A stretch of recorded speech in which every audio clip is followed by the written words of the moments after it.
You're always ready. This is a very, very interesting topic, and we're going to move on with the networking. Do you all network? We network all the time. I'm going to introduce you to the team members of our panel. We have Sandy Michael McDonald, Director of the Office of Economic and Small Business Development of Broward County. Welcome, and thank you for being here. Thank you for advertising this opportunity. Claudia Mosley, co-founder of Merchant Processing Solutions. Thank you, Claudia. They look the same.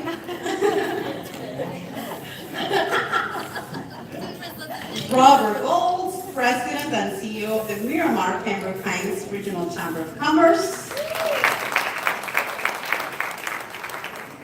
And Jamilette Strauss, co-founder of Merchant Processing Solutions. And I still don't know who's who. Right. That's the best part. It's great.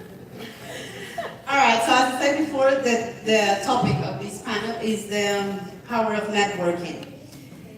And before we start our panel, I want each of our panelists to introduce themselves. You have like 2 minutes? Introduce each of you? Yes. Well, good morning still. Again, as mentioned, my name is Sandy McDonald, and I'm Broward County's Director of the Office of Economic and Small Business Development. My office is responsible for the county on the economic development side of working with 31 cities, working with businesses in those cities, trying to find ways to attract, retain, and expand business opportunities in Broward through those 31 cities. We also have an international component. This past week, we just finished our 4th annual Florida International Trade and Cultural Expo. And then I have a small business component inside of the office, and that's the side where the county has committed to assure that at least 25% of everything that Broward buys, we want to buy with small businesses in Broward. So we try to find a way to make sure that we grow business, sustain business, but more importantly, find ways to put money in the pockets of small business through our small business program. And again, thank you for the invite, and I'm glad to be here today. Thank you for being here today. And my name is Claudia Mosley. I am from Bogota, Colombia. I used to be a controller of a merchant services company, like ours. So I know all of the financial side of this industry, very well vested. And, Merchant Processing Solutions was founded by Jamilette in 2006, and we've been thriving in the community by really educating our clients and giving a reputation, a very good reputation to this industry, which when we started was a little hard. But we work with the community, and my role in the company as well, very supportive of nonprofit organizations locally and international. My passion of children. I have 4 kids. One that graduated from UF already and is doing the master's as a CPA and FIU. So very proud to be here. Thank you so much for this opportunity. Thank you for being here. I'm Robert Golds. I'm President and CEO of the Miramar Pembroke Pines Chamber of Commerce, the Weston Florida Chamber of Commerce, and the Pembroke Park Weston Chamber of Commerce, and a lot of other things. Also, co-host of the Entrepreneurial Hour, which you get from this great organization every Tuesday from 10:30 to 11. For me, it's about connecting people. And the more people I know, the more people I can connect, the better. And I just want to say one unselfish plug. Most merchant processing services have one person at the helm that has a lot of information. Imagine what these 2 people have. They are two of the greatest women that I know. I mean, actually people that I know out there that they take pride in their professions. I just want to throw that out there just because you're on both sides of the Checks She's a networker, right? Okay, so good morning, everyone. Thank you. It's an honor being here today. My name is Jamilette Strauss, and I found Merchant Processing Solutions 12 years ago. And the reason I did that is because I wanted to be the decision maker and make decisions that were important for the community and allow clients to really understand the industry. We're full disclosure, we're for service, we're national.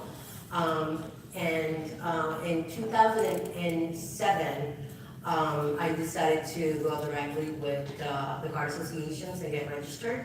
And then in the beginning of 2008, I realized that we had an economic recession. So I was very scared. Because company with minimums, if we do not make those minimums, we have to pay the minimums back to, in this case, was first grade at the platform. So what did I do? I had to reach for community, and I became the networking Nazi that I am. Everyone knows me. I'm very involved in chambers and community, different nonprofit organizations. We build business networking with a cause. So there's a lot of things that we have done and take pride in. Awesome. Thank you very much. Before we continue, I want to acknowledge Mrs. Sandra Agudelo. She is translated into Spanish. Thank you, Sandrita. She's working hard. All right, so let's continue. I have my first question. It's a very simple one. Define networking. And we can start over. Oh, sorry. Okay, define networking. Networking, I would say, in a government setting, is your opportunity to introduce yourself as well as to find out about others in a manner that's conducive for long-term opportunity. Networking is that gist of making sure that your impression, your persona, is left with someone.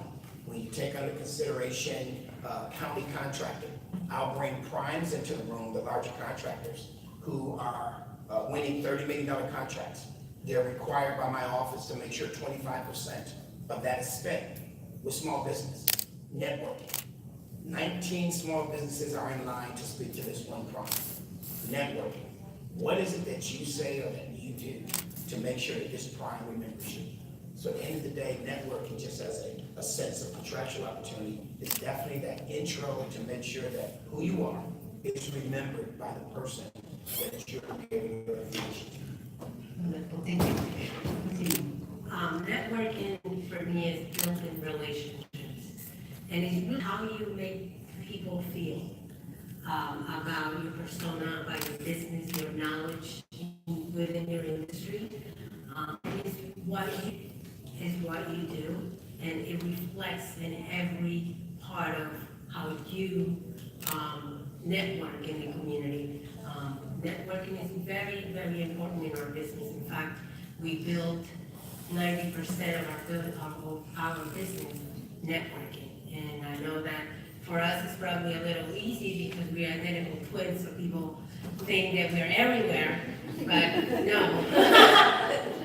Sometimes I have to hug people and say, I'm not happy. But, networking for us has been really what set us apart and what really gave us a sense of community leaders. Thank you, Chloe. Yeah, for me, networking is pretty basic. It's relationships that bring profits. And those profits could be anything. It could just be the relationship itself. It could be money. It could be intermingling with other people. It could be just happiness. It is that, relationships that bring profits to both. That's nice. Interesting. So I tell people that, yes, I am a merchant service provider, but really what I do for a living is networking. And I mean that seriously. It is extremely important if you have a business that people understand about the business, but more importantly, that they know you. If you are the leader of that company, you have to put yourself out there. You have to reach community. I see myself as a servant leader of my community. I'm in the board of directors for many chambers, nonprofit organizations. Like I said, I formed Business Networking with a Cause, which is a monthly fundraiser that we dedicate to a different nonprofit every single month. It happens in Fort Lauderdale. What I tell every single person, what I can really recommend to you guys is reach out to the community. Go to once you sign with the merchant covenant, the chamber is not going to come to you. You have to go to the chamber. You have to get involved. There is councils, committees, board of directors. There's so many ways to engage. And when you start doing that engagement, then you become community. And then people see you completely different. I have a problem solver mind, so I like to fix issues. I'm a connector. I like to connect people. So I think that one of the most important things when you meet somebody is to ask, who do you want to meet? And that's how you know that you have a big network behind you. Thank you. My next question. You know that sometimes people in life have different skills, right? Some speak better, some prefer not to speak, some are very good at music, some are not so good at music like me. But how do you, which skills you think, or how do you think that students, or that people in general, can take advantage of networking, and how do you develop those networking skills? That I can say, Marcela, my sister, she's a lot better than me at networking. How can you advise, what can you advise people of developing networking skills? Whoever who wants to answer first. Well, I think the most important thing is not who you are, but who you know. And you never know when you meet somebody and you create a rapport, then years later, you end up doing business with that person. Networking it's really so vital right now, especially for those people that are in sales, because everything is about relationships. Everything is about creating a rapport with a person, and that's how you build a reputation. So if you're not engaged and if you're not out there, I belong to your BNIs of the world. I belong to, I just started a new Hispanic group in Fort Lauderdale because I think that is a need in Broward County. So it's just not going to a networking event is not collecting business cards. It's not about how many events. As a matter of fact, when I go to a networking event, if you want to have an effective networking event, try to meet 2 people. Because if you do as many events as I do, you're not going to be able to keep connected with everybody. So do it well. Meet 2 people, go back to your office, send us an email, invite them to a one-to-one, have coffee or lunch, and when you go there to see how you can help their business. Don't go there with the selfish of what you can do for me. And if you opt with that every single meeting that you have, you will see how your business just multiplies. Thank you. I would also say confidence. Part of your question was about developing Yes. networking skills. It is about the confidence. And confidence can start one or 2 ways in terms of empowering yourself. If it's not you, and we certainly want to eventually make sure that the confidence is in you, you certainly need to be self-assured. But then it has to be your product. At the end of the day, there has to be something that you're comfortable with. And again, I prefer that you're comfortable with you. But if nothing else, allow that skill set, allow that which you know to be that vehicle, to be that tool to get someone to engage with you. But confidence is something that you have to be familiar with, something that has to flow. It has to flow naturally. And again, if you think back to school when we were children, you normally do better in those things that you have more interest in. So if you're in business, and if you believe in your product, if the confidence isn't in yourself, then make it in your product, and that's an easier way to naturally flow and engage with others. So definitely confidence on the side of self as well as product. Thank you very much for that answer. It's great, and I think it connects with the previous panel, where we were talking about doing what you love. And I think if you do what you love, you develop this self-confidence of like, I'm able to speak about education without fear. But probably I will not be able to speak about, I don't know, accounting, because that's not in my field. So probably it's also liking what you do and to be able to develop this self-confidence. Yeah, and networking is really connecting with the person on a personal basis.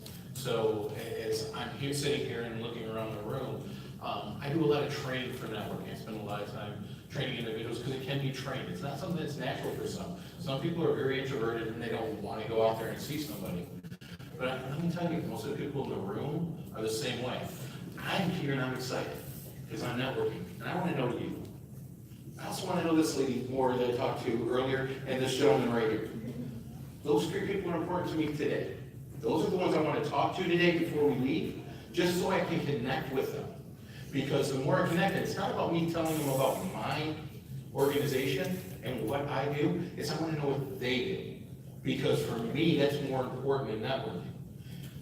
One thing that you need to know, when you meet somebody, the number one topic everybody has that they want to talk about is themselves. And I want to know your story. Because the more I know about your story, the more I know how I can utilize you for my business, my personal life, and how I can connect you with other people that are around me that need you specifically to get a job done or build a relationship with. It's an excellent approach. It is. Second? Networking, let me tell you, it is for everybody. Everybody can learn how to network. And I'm telling you because based on my experience, as I mentioned earlier, I'm an accountant. And I used to be in a room just with numbers all the time. And then when, we opened Merchant Processing Solutions, I had to be trained to really go out there. Young Len is the butterfly, she's social. I'm not. I was more into the books and the numbers. And I had to really learn. It's a skill that you need to learn. And it's a very easy skill once you get confidence with yourself and the knowledge of the product or service that you're selling, that you're providing. And really, I always say work with your heart. There's nothing better than sitting in front of somebody that is telling you what they do or what they sell, and you see that passion, they sell it and they talk about their company. Passion is really what drives a human being to become medium or amazing. So passion, and for all these business owners that have employees, it is so important to keep your employees passionate, to give them appreciation. Because day to day, we have so many things going on in this world and going on into your families that when you go out to work and you don't find appreciation and you don't get passionate, then people become passive. People become not motivated. And one of the best things about networking is how you keeping yourself motivated. And it goes with passion. Awesome. All right, my next question is about what are we trying to communicate when we network? You know that a lot of times when we go to the Chamber of Commerce, we have like 1 minute to talk. Or when you come to our business breakfast, you have probably 30 seconds to talk.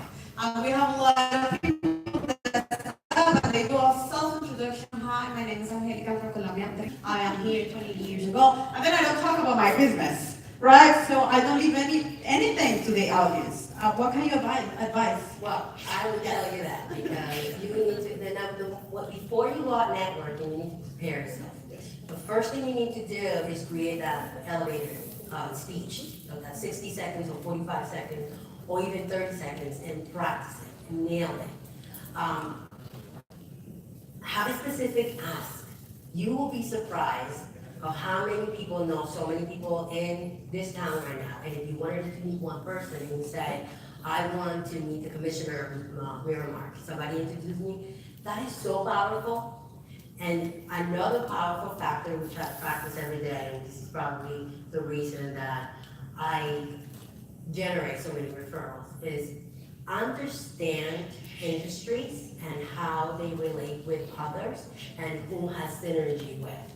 For example, my husband is a real estate litigator. His number one ask is to meet realtors. We meet realtors all the time.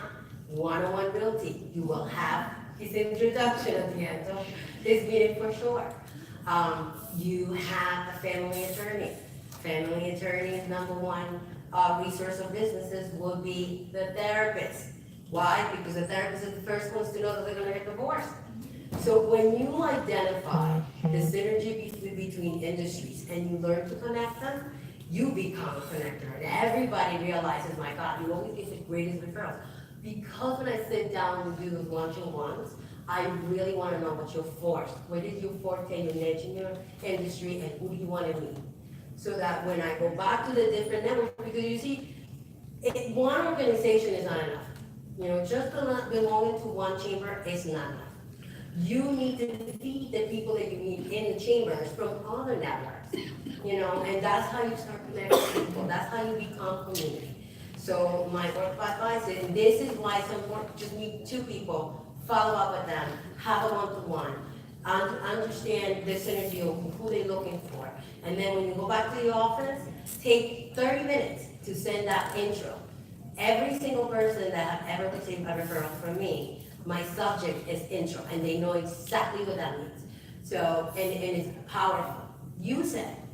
A lot of times we become selfish on, I want a referral, but what are you doing?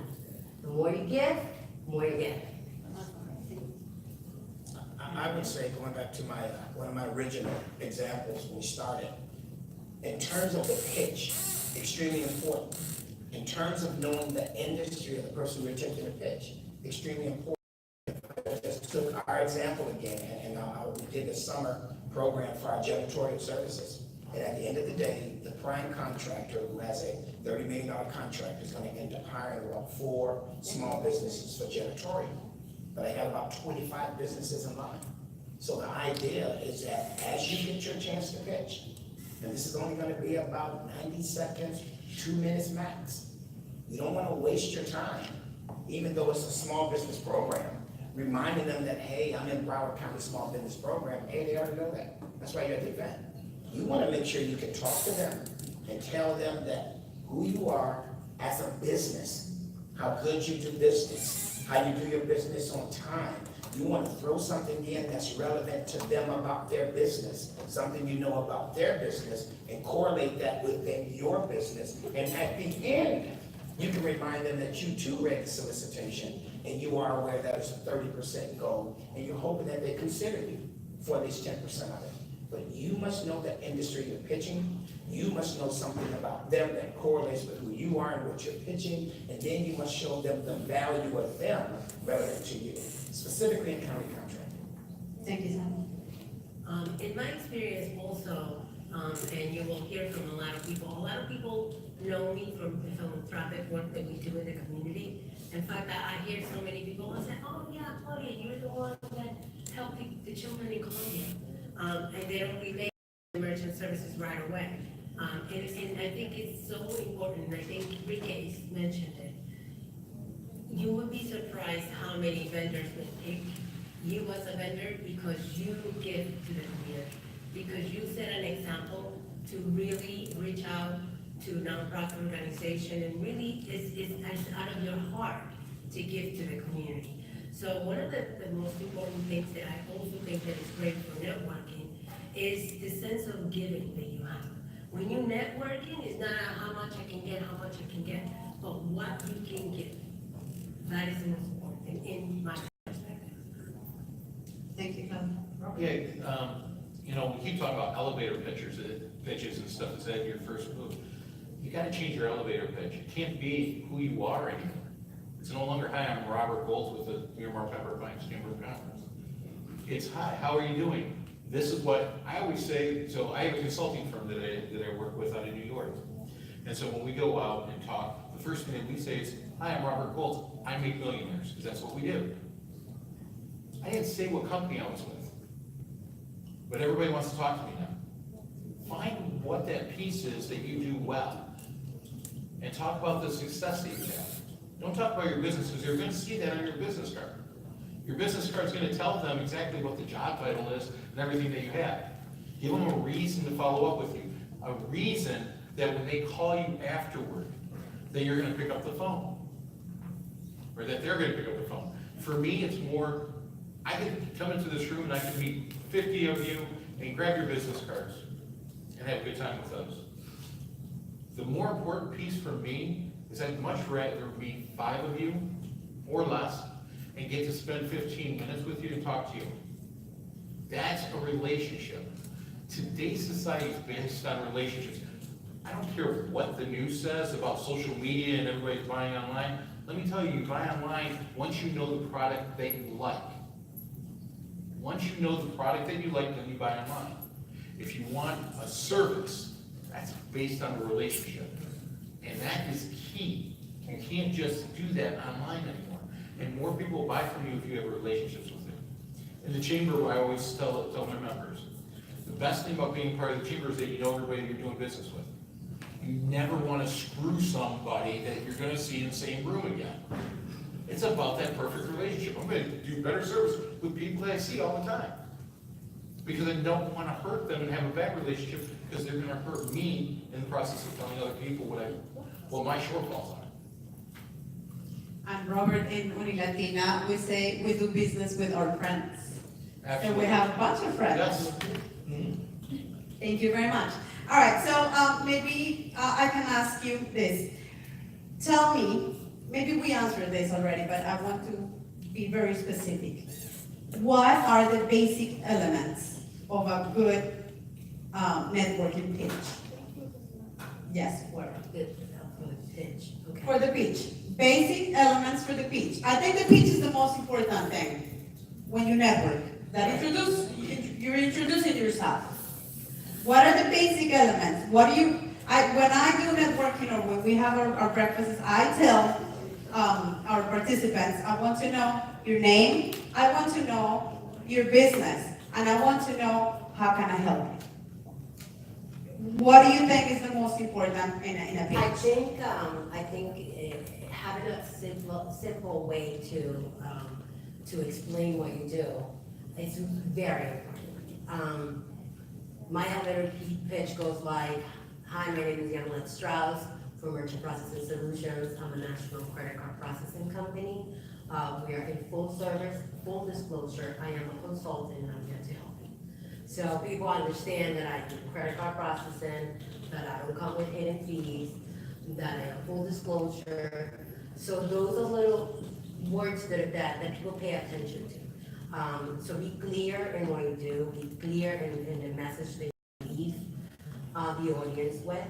And you know, just try not to spend 2 minutes or 3 minutes talking, because now instead of engaging people, you're annoying people. If you know that the expected time is 45 seconds or 60 seconds, practice that and mean it, because many times you will have people clapping just so you sit down. So it's extremely important to know, if it's 45 seconds, this is my pitch. If it's 60 seconds, this is it. Don't ever go. Thank you. I would agree with that, and again, I'll keep it framed if you're engaging in a county contract specifically and you're talking to this vendor. Clear, concise, understand and be able to explain concisely, briefly, your product or service, and you must be able to share with that vendor how what you do aligns with who they are. At the end of the day, they're looking for a partner to do work on a project they're responsible to the county for. And as we said earlier, if people do business with friends, then they need to know in this 60 or 45 or 90 seconds that I'm gonna be able to look at you like a friend. And a friend would know something about what I do. So if you spent that 60, 90, or 45 seconds just talking about you, and you did not relate that to them at all, you're not my friend. So in pitching a contractor or a prime for our contracts, we do a lot of meet and greets. By design, I require the big primes to come into a room so that they can meet the small businesses. This is even before pre-bid. This is just a way to try to begin to nurture or develop a relationship. Then understand they know why they're there. You need to know why you're there, so you want to be clear, concise, and explain your business, but align it with who they are. That's the best pitch. Thank you. Also, for our industry, it's extremely difficult because in this industry, you know, merchants have gotten hurt with leases and hidden fees and cancellation contracts. So it happens to me a lot that I meet somebody and the first reaction is like, oh, I don't want to meet another merchant services provider. We are not sexy. But we are. Our industry is not. It's not a sexy subject to talk about.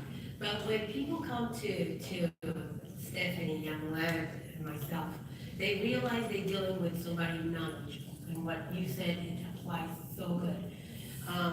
I know with my eyes closed, every single level of interchange that there are, and interchange is the actual cost of Visa MasterCard. I know what happens, and it's so important that when you see somebody that has that negative about the industry that you're in, that you can actually give a softer experience, and with not less than 60 seconds, you can turn it around, and that person can say, you know what, I want to have a meeting with this lady. So I'm going to talk about a little bit about the science of networking. When you meet somebody, first thing you want to do is extend your hand first. You need to have some body-to-body contact. It works out better for you. So extend your hand, get that shake in, or a tap, a touch on the shoulder. From there, you need to engage them. Tell them who you are. Again, I don't talk about my business because they're going to get that with my business card, but I hand them my business card. You have to give them something to follow up with. And the other thing is give them all your attention. So many times I see it at our events all the time. Someone's saying hello to somebody and they're looking over the shoulder, looking for the next fish to come into the pond. I know where some of you guys are on the internet now. Anyway, so you want to do that, and you want to make sure that you ask them for a follow-up. Is it all right for me to call you and set up a meeting with you? Those 4 things done properly will get you start building that relationship right away. Again, it's about them. I can't talk enough about that. That when I meet people, it's never about me. I need to know you. Because until you ask me a question about me, I'm just going to keep asking questions about the person I'm talking to. But it gets you sooner or later to build that relationship. Awesome. Now I'm going to do something that is not even on my script, but I think it's a good idea. Why don't we show them your pitch? You have 30 seconds each. I need one volunteer who can do time for me with 30 seconds. Stephanie? Okay. So you let me know when. And I want everybody to pay attention to this. This is an example of an elevator pitch. Okay? We're going to show them. I think it's better to show them than telling them what to do or what to do, okay? If we show them, we learn by doing too, right? If we show them also, like we have a lot of students that can do a lot better in the next breakfast or in the next event that we go. So, who's gonna go first? All right, can you stand up? All right, okay, so here goes Sandy Michael. All right. Good morning. McDonald, I'm My sorry. name is Sandy McDonald, and I'm the Director of the Office of Economic and Small Business Development for Broward County. If you happen to be a small business in Broward, if you're interested in participating in over $600 million of procurement every single year, you want to come to my office, you want to know what we can do for you. We're willing to hear you. Come see me. Sandy,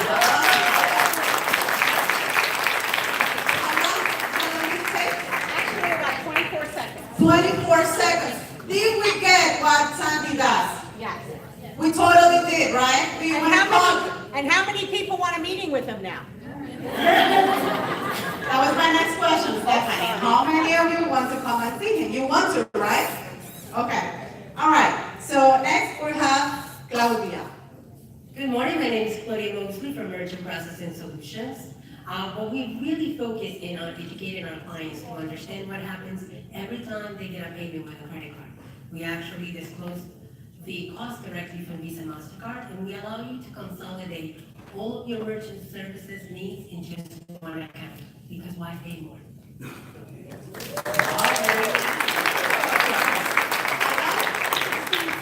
16 seconds. Do you see that we don't need more than 30 seconds? Good morning, everybody. How's everybody doing? Awesome. Always glad that people connected. My name is Yamalet Strauss, and I represent Merchant Processing Solutions. And what I do is I take the guest out of the equation. I'm sure if I ask you today, do you know what happens behind your merchant statement? You probably will say no. But if you sit down with me, I will decode it and I'll make you understand every single part of that statement. But more importantly, making sure that you have a solution that is tailored to your business's specific needs.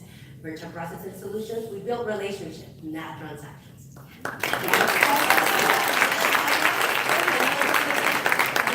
It's just for 30 seconds. Great. All right, then we have the king of networking. I don't know if I'm gonna be able to do this right. He's nervous, he looks nervous. Getting wound This up. beautiful lady's here over here. Oh yeah, Carolina. My name's Robert Bolts, nice to meet you. Tell me a little bit about yourself. I was we do insurance, and we're gonna be in the open enrollment in just a couple of days. We're ready. If you need something with car insurance, let me know. Come on, real quick. Where is he? I need to introduce you to somebody, because you're an insurance agent, right? Let me give you my card, so we're gonna talk later. But I know somebody that can use insurance, especially because he's old. So, let me introduce you to Alan. This is Alan, and he's gonna be needing that insurance. I'm gonna give you a call back later, though, okay? So two things just happened right there. Both those people owe me something later on. They owe me because in our minds, I'm not that old. Yeah, whatever you want to tell the rest of us, Alan. In your mind, when you hand off somebody, we all never want to owe anybody anything.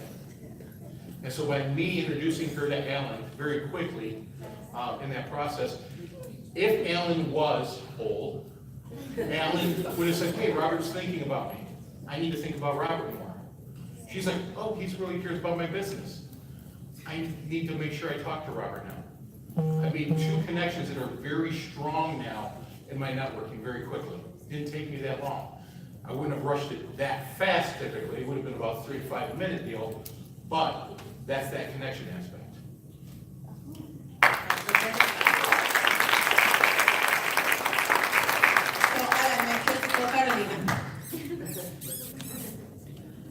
All right, did you like that exercise? Yeah. Did we learn a little bit? I think we did. Thank you very much, that was amazing. All right, let's move on to our next topic.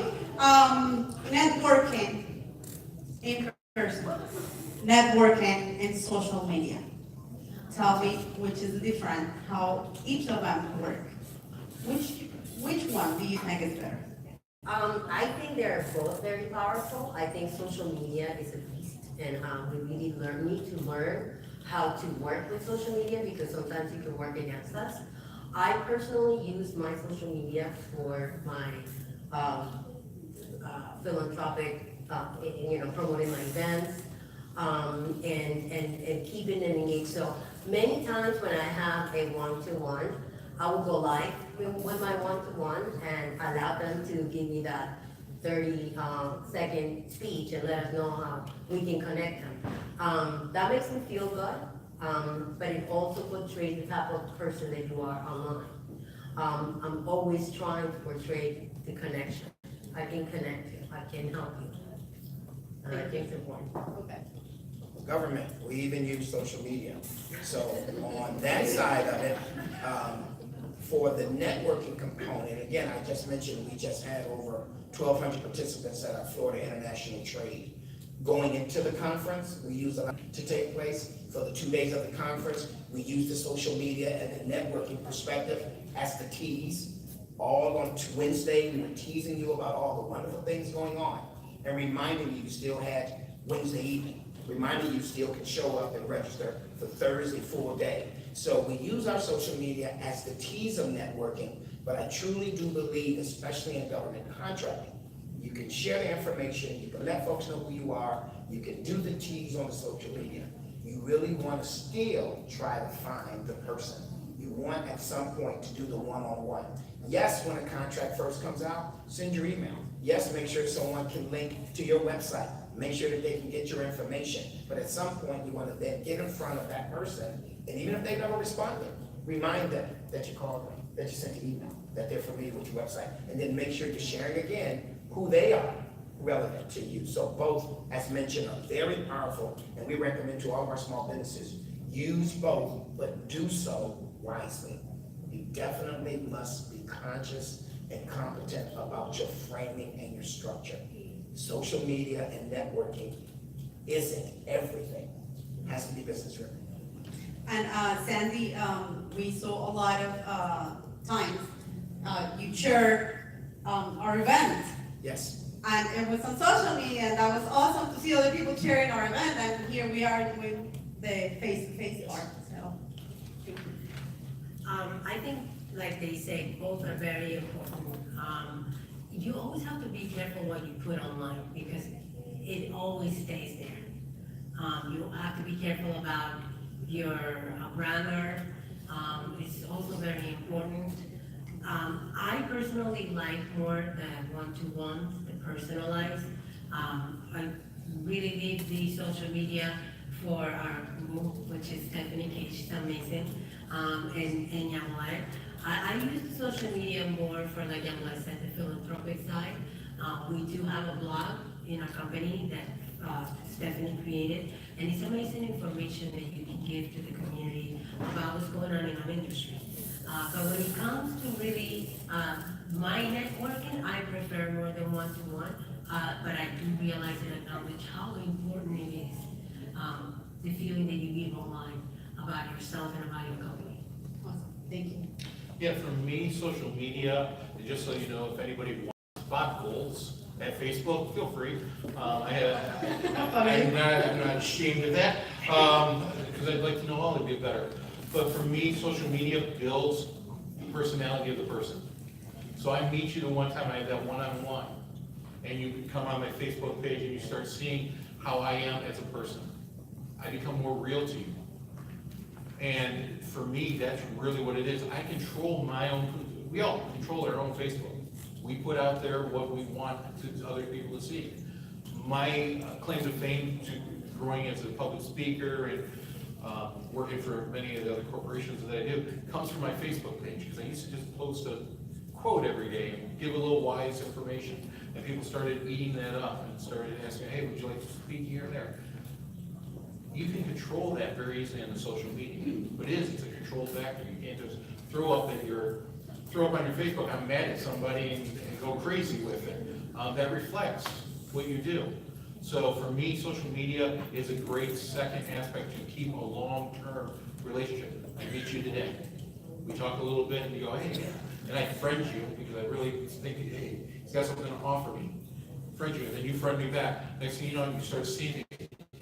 Hey, you know what? Robert's connected with people. But he's got a picture with the mayor or somebody else. Hey, that area that you control, that you can make yourself bigger than life, or you can make yourself mediocre.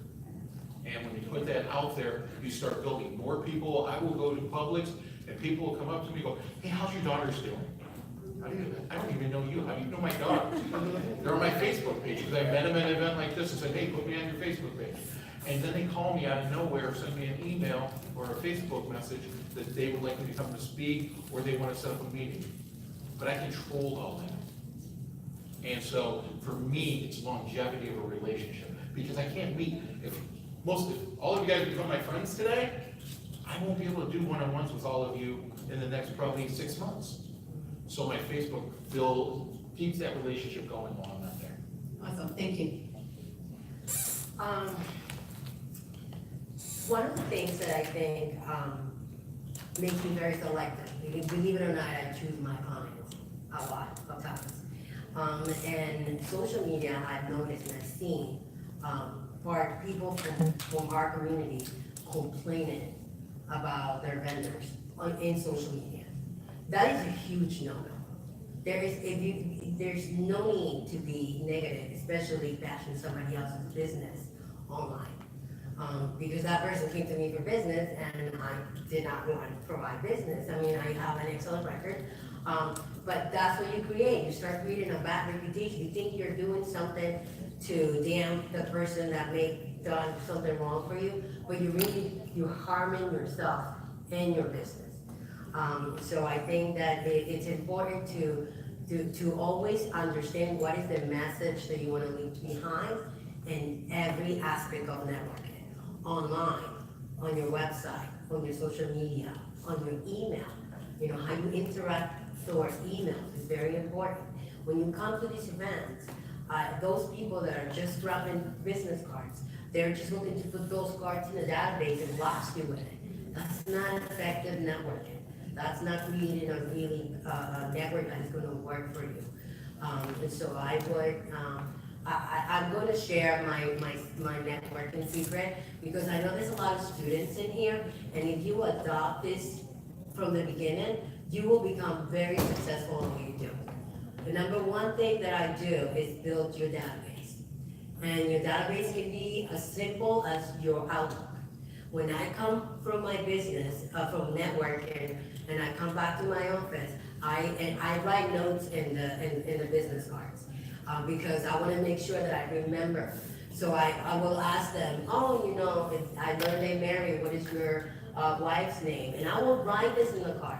I will come back to the office and I would enter them in my contact database. And on the notes section, I would put the day I met him, if I got the wife or husband's name, and something about them.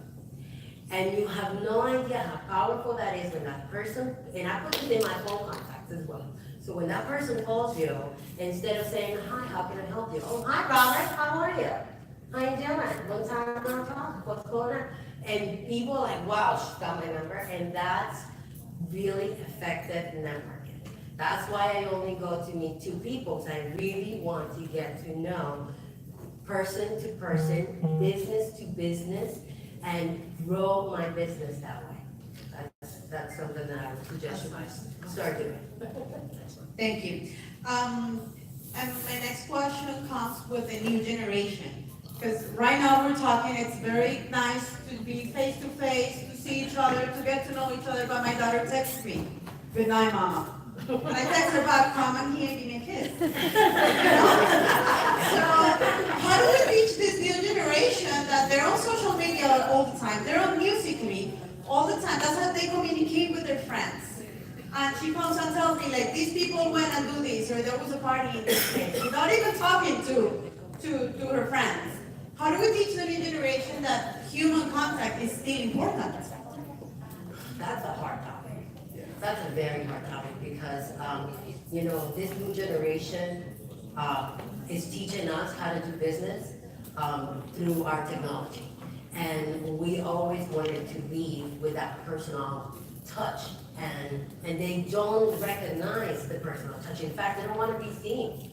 That the number one personal contact will be a text. Right now we're doing advertisement via text because the millennials are only reading text. So what I do is, because I know that they are all about technology, we'll hit them with technology. So the many times that I've gone live is with the millennials that I'm doing it because that's what they're doing. They're teaching me what's effective. So always remember that, and then when you meet a millennial, remind them. Always give them that reminder that the personal touch still matters, and people still want to get to know them for who they are, not for the technology. Thank you. 100% agree. We do the same even as a county in terms of hiring. At the end of the day, if we're always advancing innovation, if we're embracing technology, and if we know that's where it's going, it's not about fighting that. You reach out, you target, and you engage folks in the manner that they're comfortable. But you certainly have the opportunity to also forge and create lessons. So while I'm engaging you via text, while I'm engaging you via Facebook Live, I can always remind you, there will become that day when, because of this engagement, you and I will meet. Are you ready or in a position to be able to personalize? You've already done the homework. You've engaged in text and talked about everything, government business. But at some point to close that deal, it's going to be face to face. So I don't go against them because this is what they know. I use exactly what they know, but I remind them, the skill set that you have has gotten you to the point where I'm now ready to meet you. Are you prepared for that meeting? So we want to empower our young folks not to go against what they do. Please become the best you can as a tech. Use your Facebook account, use your pages, use your Instagram, use your text messages, but recognize that once you get you exactly where you're going. And when you get there, when you have the capacity then to look face to face, as Robert said, extend their hand and say what you need to say without the texting line. isn't the fact that I text you out working. The right is the fact that when my texting day is done, hope I texted into real. I never paid attention that I have to do this. So we want to empower them to interpret, but recognize that personal piece is still going to come. That's our lesson to millennials. Don't run away from your tech. Don't run away from your innovation and technology. Embrace it. You guys should be together. If you want, I can, An 18-year-old daughter, very attractive girl, very attractive girl, I'm not just saying it because she dates. If you get kids right now in that 18 age, dating is very different to be when we went. It was, hey, let's go out to the movies, and we're holding hands, we have a relationship. I know dating people and all I see her do is, I go, hey, you have to go to the movies, I'll take you to the movies. And I want to go and see a movie with you, let's go. And so funny, people go and I'll pick up her baby and her boyfriend will sit, both of them are sitting next to the window. And I make a joke about it all the time. I say, your boyfriend? He goes, yeah, Dad. I said, no, I don't, because you're 18 and you're very attractive. He should be next to you holding your hand or something. I should have concern. Right now I have no concern. I'm not concerned in the world.